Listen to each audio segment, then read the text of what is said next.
Okay. கோல்ட்ல எப்படி இந்த live entry எடுத்தோம்னு பார்ப்போம். 1 ஹவர்ல பார்த்தீங்கன்னா, எனக்கு இங்க ஒரு ஃபேர் வேல்யூ கேப் இருக்கு.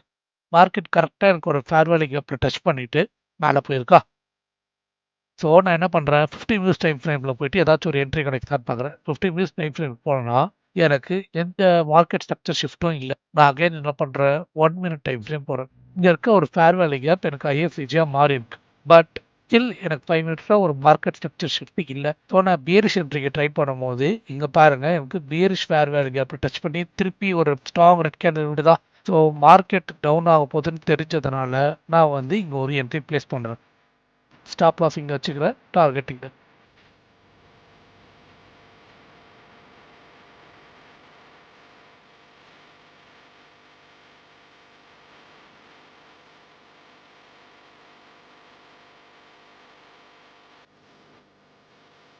இப்போ பார்த்தீங்கன்னா, எனக்கு ஒரு சப்ளை ஸ்ட்ரக்சர் வந்துருச்சா? ஸோ இன்னும் ஒரு லாட் அடிஷ்னலா பேஸ்ட் பண்றேன்.